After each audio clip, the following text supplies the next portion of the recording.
Rule 1 is stand up straight with your shoulders back.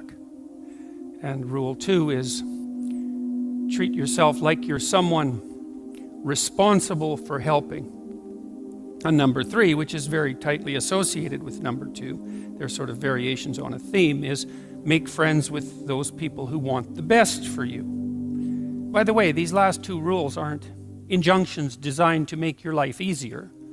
They're actually injunctions designed to make your life more difficult.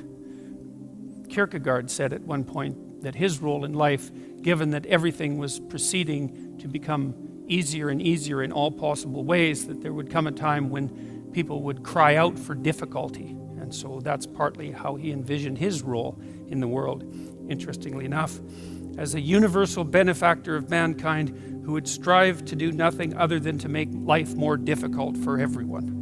Right, and so rule 2 and 3 are like that, because treat yourself as if you're someone responsible for helping isn't the same as be nice to yourself. It's not that. And to associate with people who want the best for you means that they get to demand the best from you. And that's also not an easy thing. Rule 4 is compare yourself to who you were yesterday and not to who someone else is today. And that's an injunction about envy.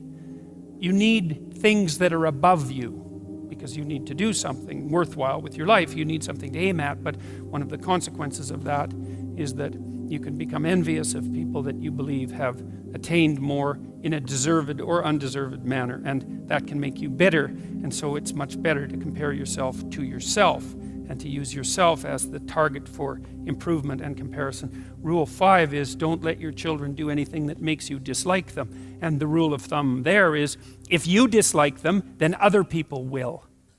And it's a bad idea to allow your children to act in a way that makes other children dislike them or adults dislike them, given that they're going to have to deal with children and they're going to have to deal with adults. So your primary responsibility as a parent is to help your child learn how to behave so that the social world opens up its arms to them and welcomes them at every level. And you've done your job if you can manage that, and it's not a simple thing to do. Rule 6 is put your house in perfect order before you criticize the world.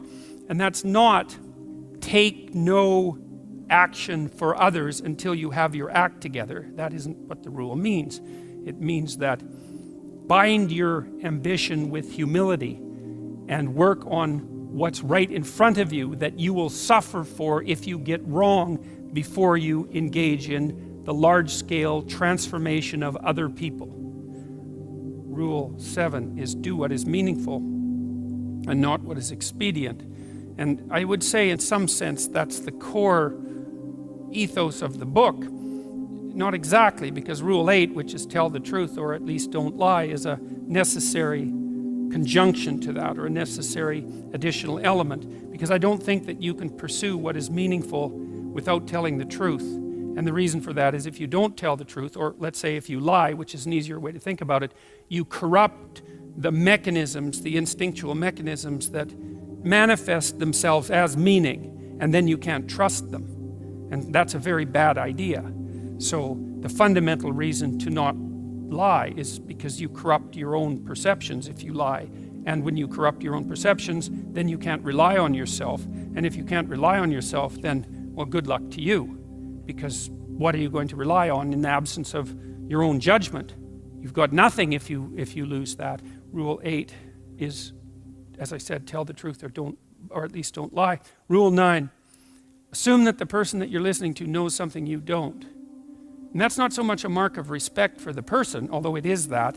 It's a mark of recognition of your own unbearable ignorance. One of the things you have to do in life, you have to decide what's more important, what you know or what you don't know. First of all, there's a lot of what you don't know. And so if you make friends with that, if you decide that's important, then, well, that's a good thing, because you're going to be surrounded by what you don't know your entire life. And so if you're appreciative of that, then that's going to make things go better for you. But the other element of that is, well, why should you be appreciative of what you don't know? And the answer to that is, well, you shouldn't. If your life is absolutely perfect in every way, you have exactly what you need and want, you've put everything in order around you, then what you know is sufficient. But if you believe that things could still be put right around you in your own personal life and with regard to the effect that you have on other people, then obviously what you don't yet know is more important than what you do know, and you should be paying attention to find out what you don't know at every possible moment. And if you're fortunate when you have a conversation with someone and you're actually interested in what they say, then even if they're not very good at communicating, even if they're awkward, or even if they display a certain amount of enmity towards you, there's always the possibility that they might tell you something you don't know, in which case you can walk away from the conversation less ignorant and corrupt than you were when you started the conversation. And if your life isn't everything that you would like it to be, then being slightly less ignorant and corrupt is probably a good thing. And so rule 10 is be precise in your speech. And that's an observation, I would say, that's a variant of a New Testament injunction, which is, or maybe a description of the nature of the world, which is knock and the door will open, and ask and you will receive, which is a very strange theory, let's say, but which I would say is far more in accordance with what we know about the psychology of perception, let's say, than you might imagine, because it is the case that you don't get what you don't aim at. You might get what you do aim at, and your aim might get better as you aim as well, which is something to consider. If you specify the nature of the being that you want to bring into being, then you radically increase the probability that that's what will occur. And of course you all know that because you regard yourself, at least to some degree, as active creative agents, right? Your fundamental attitude towards yourself, at least in the manner that you act towards yourself, is that you wake up in the morning and you have a landscape of possibilities that lay themselves open to you, and you make choices between those possibilities and determine in consequence how the world is going to manifest itself. So you confront a field of potential. That's a good way of thinking about it. And through your choices, you determine which elements of that potential are going to concretize themselves into the real world. And you are very unhappy with yourself if you don't do that properly, and you're very unhappy with other people if they don't do that properly, and you're very unhappy with other people if they don't treat you like that's what you're like. Because part of what you demand from people, let's say, in terms of sheer civility, is that they act towards you as if you're the locus of voluntary choice in a world of potential. And you upbraid each other for that as well. If you have children and parents, your parents will say to you, if you're fortunate, you're not living up to your potential, which is actually a compliment in a sense, even though it's also a judgment. And the compliment is, I know perfectly well that you could be more than you are. And you'll hang your head if you have any sense, and you'll think, like you think in relationship to your own conscience, that yes, I have a lot of potential that I'm not fully realizing, and that actually constitutes a transgression against the good. And I don't think I've ever met anyone who doesn't believe that. If you have a reasonable conversation with them, it just seems self-evident. I mean, maybe now and then you meet someone who's narcissistically self-satisfied, but then they're narcissistic, and that's not good. That as a medium to long-term strategy, that's a catastrophe. That ends in disaster. You know, it's a short term, it protects people, but long term, it's not good in the least. And of course, other people don't appreciate it as well. Rule 11 is don't bother children when they're skateboarding.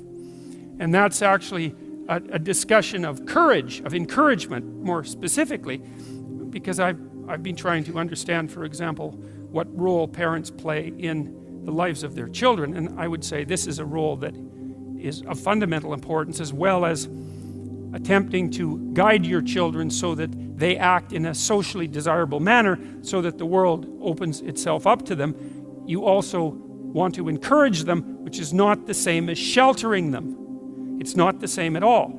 And to encourage someone is to say something like, or to act out something like, look, kid, the world's already difficult, because the world isn't easy for children any more than it's easy for adults. The difficulties are, they're not the same. They're child-sized difficulties, but they're still difficulties. The world is a very hard place, and it's a bitter place in many ways. And it's not only a hard and bitter place, it's also touched with betrayal and malevolence. And that's the fundamental bottom line. but there's something in you that is capable of taking that full on and transcending it. And that's encouragement. You say, well, as difficult as things are, you're up to the challenge.